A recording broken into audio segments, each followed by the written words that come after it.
Welcome to the Shakaama Live Show with your host, Shakaama. AT&T today sued the local government in Louisville in Jefferson County, Kentucky, to stop a new ordinance designed to give Google Fiber access to utility poles. AT&T's lawsuit in U.S. District Court in Louisville says the Louisville-Jefferson County Metro Government's ordinance is invalid because it conflicts with and is preempted by the Federal Communications Commission's pole attachment regulations. AT&T also argues that under Kentucky law, only the State Public Service Commission has jurisdiction to regulate pole attachments. Quote, Louisville Metro Council's recent passed one-touch make-ready ordinance is invalid as the city has no jurisdiction under federal or state law to regulate pole attachments, AT&T said in a statement to Louisville Business First today.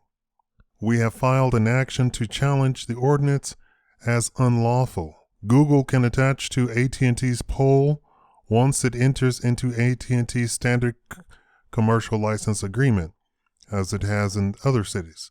This lawsuit is not about Google, it's about the Louisville Metro Council exceeding its authority.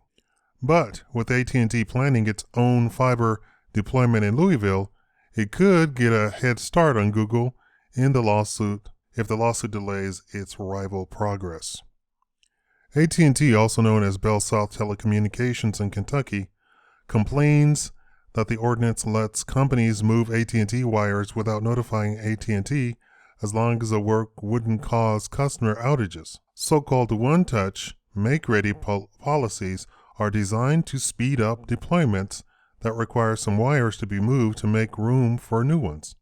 The ordinance also lets Google install wires even if AT&T doesn't respond to requests or rejects requests to attach lines. The ordinance was also designed to reduce disruptions caused by work crews. Under earlier rules, each provider would have to send a contractor to move its equipment to make way for new services like Google Fiber, WDRB wrote. The ordinance allows all the necessary work to be done by a single crew.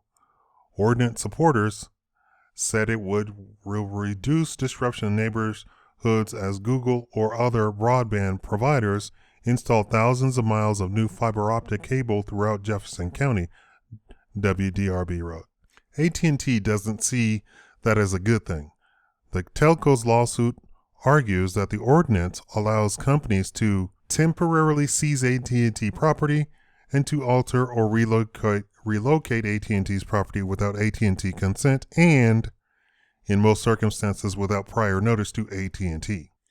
Most of the poles used by AT&T in the area are owned by AT&T or Louisville Gas and Electric. AT&T said it has had a contract with the utility for the joint use of utility poles since 1917. AT&T and Google also clashed over utility pole access in Austin, Texas, but eventually came to an agreement. Google declined comment today. Google Fiber lists Louisville as one of 11 potential fiber cities, along with 4 cities where it already provides service and another 7 where it plans to do so. As an update, Google Fiber said in a blog post that it is disappointed that AT&T has gone to court in an effort to block Louisville's effort to increase broadband and video competition.